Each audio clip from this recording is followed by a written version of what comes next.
Hi, everyone. Thank you for joining us here on KREM 2 News at noon. I'm Laura Papetti. Coming in new today at noon, local workers at the National Institute of Occupational Safety and Health are being laid off.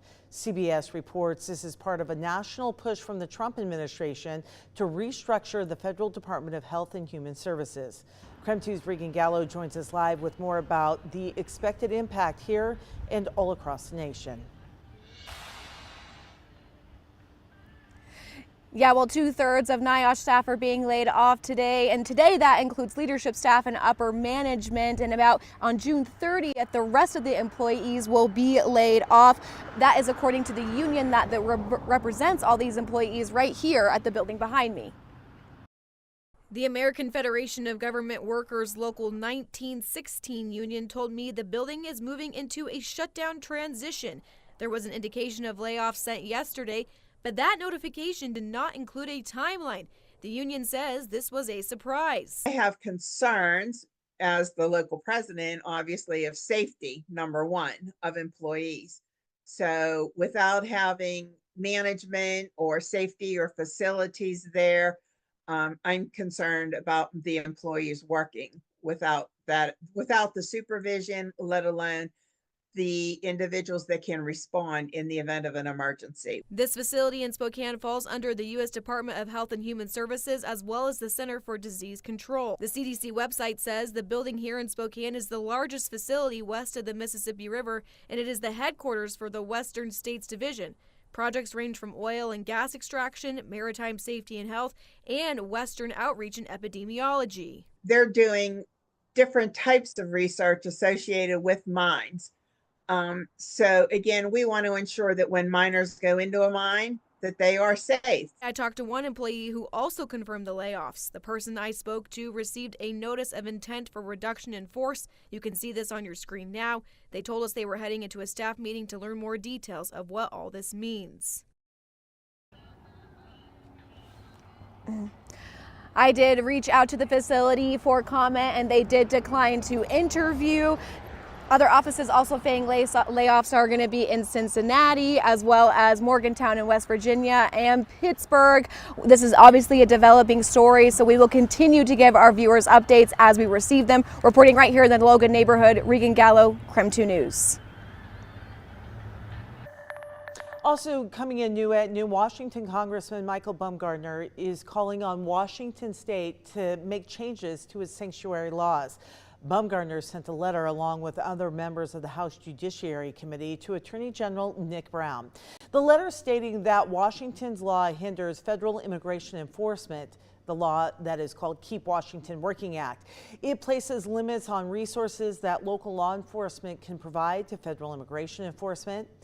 In the letter, Baumgardner writes, quote, by obstructing cooperation with federal immigration authorities, the state is actively shielding dangerous individuals and undermining public safety.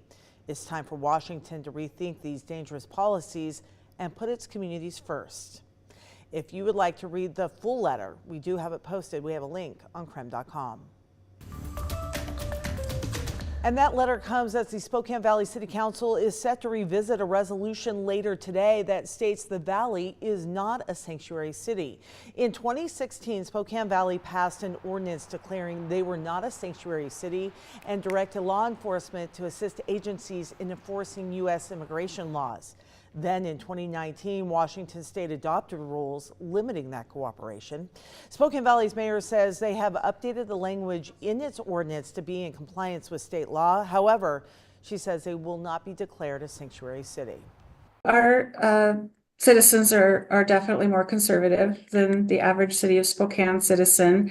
And a lot of times we get kind of lumped in together. So when you hear that Spokane does something, it's just assumed that Spokane Valley comes right along with them, right? And so we do spend a lot of time making sure our citizens understand that that's not true. Spokane Valley City Council will take public comment before voting on amending the resolution. Tonight's meeting is scheduled for 6 o'clock.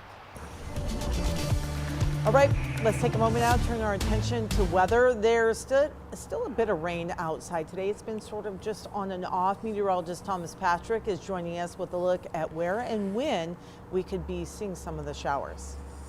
Yeah, good afternoon, Laura. I'll tell you what, like as we've been watching things throughout the morning, it rained at about 2 or 3 o'clock this morning, but since then it's been decently dry, at least right here where I'm standing at our outdoor weather center. We might just be minutes away at this point. So as we dive straight into Spokane County on our Doppler radar, check this out. There are a scattering of showers mainly on the western half of the county. I quite literally pointed this out to one of my producers. Looks like it's raining right over the Geiger Boulevard exit. And if that one teeny tiny little shower just continues along I-90, it's going to move straight over downtown Spokane, but obviously would miss us here at our TV station by about 5 miles. That's how small a lot of these showers are, but it is quite scattered across the region. So we will see just kind of an on and off rainfall just throughout the rest of the day today, but it might just rain for a couple minutes, quite literally a couple minutes at a time. In fact, here's the latest observation out of Spokane International Airport. They do have the rainfall being reported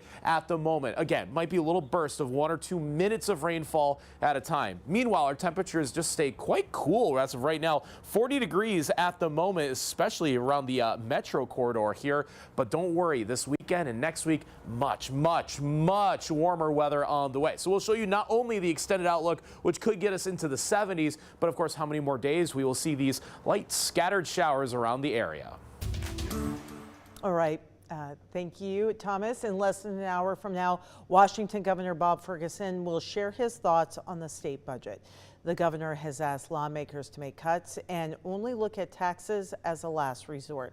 The governor will speak about the progress lawmakers have made so far, and we will carry those comments live.